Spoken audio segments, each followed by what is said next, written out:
احمد میر صاحب کو جب کبھی آف ایئر بھی کیا گیا تو وہ کوئی نہ کوئی پلیٹ فارم پکڑ کے نا وہ اپنی آواز بند نہیں ہونے دیتے, وہ بات کرتے رہتے ہیں. ہمارے بہت سارے صحافی ہیں وہ تھک جاتے ہیں, ڈر جاتے ہیں. جب ان کا ٹی وی چینل ان سے چھین لیا جاتا ہے وہ بولنا ہی بند کر دیتے ہیں. وہ کہتے ہیں ٹھیک ہے جی, جب کھلے گا ٹی وی چینل تو پھر دیکھا گے. نہیں, احمد میر صاحب کوئی نہ کوئی پلیٹ فارم پکڑ کے وہ اپنا کام کرتے رہتے ہیں, لگے رہتے ہیں, مقابلہ کرتے ہیں. یہ ان کی اچھی بات ہے.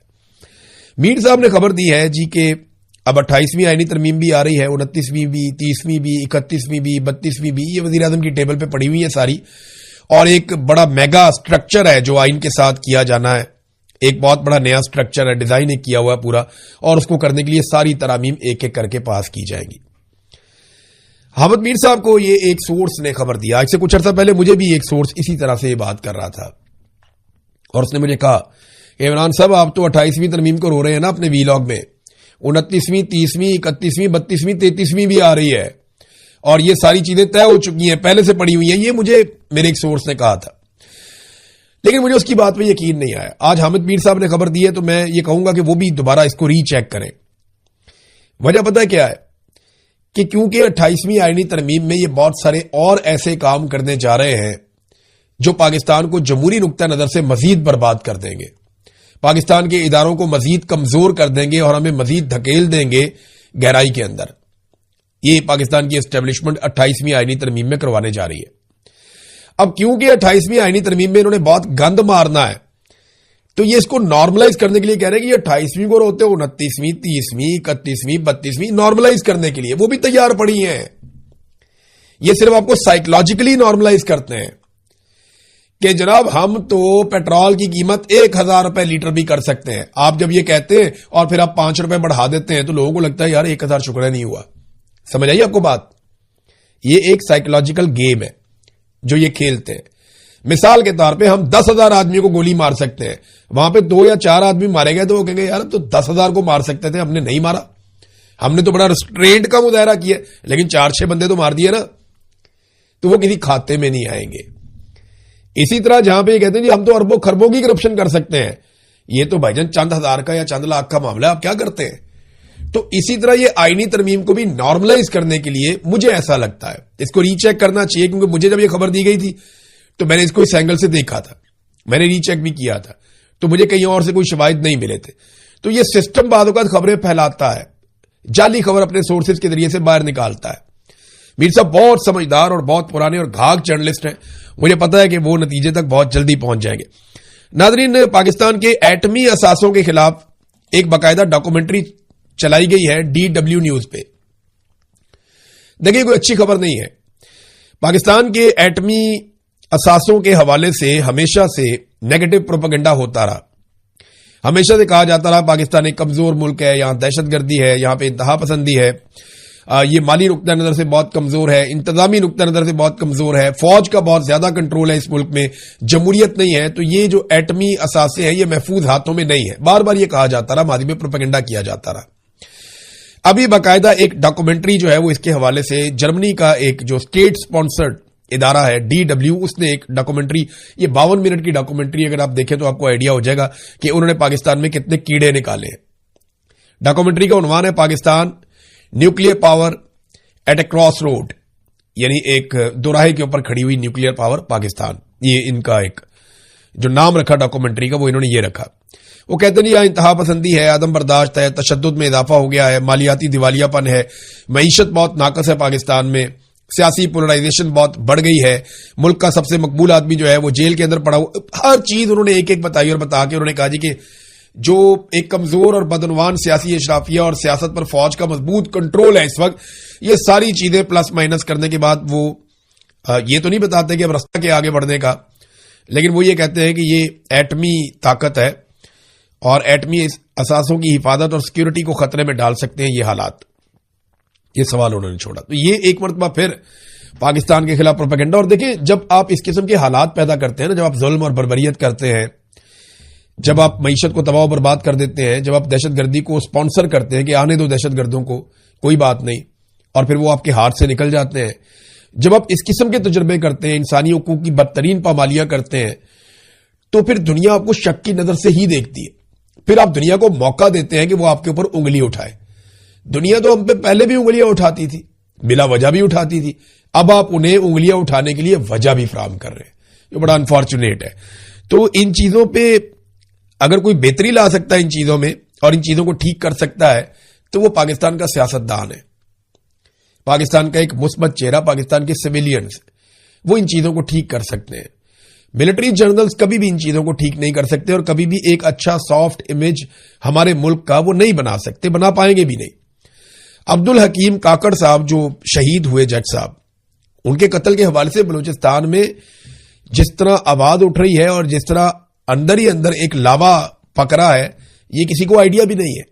آپ بلوچستان میں کسی سے بھی بات کریں، وہ عبدالحکیم کاکڑ شہید کی بات کرتا ہے کہ یہ ایک انصاف پسند جج تھے، انہوں نے کافی ایسے فیصلے دیے جن میں بہت انصاف ہوا تھا، خاص طور پہ سی ٹی ڈی کے خلاف انہوں نے ایک فیصلہ دیا تھا۔ عبدالحکیم صاحب جو جنہیں قتل کیا گیا، انہوں نے تربت میں سی ٹی ڈی کے خلاف ایف آئی آر درج کرنے کا حکم دیا۔ سی ٹی ڈی نے بالاچ مولا بخش کو مبینہ طور پہ حراست میں لے کر قتل کر دیا تھا، جس کے بعد بلوچستان میں شدید احتجاج ہوا تھا، جو اسلام آباد میں 1 مہینے تک جاری رہنے والے دھرنے پر ختم ہوا تھا یہ احتجاج۔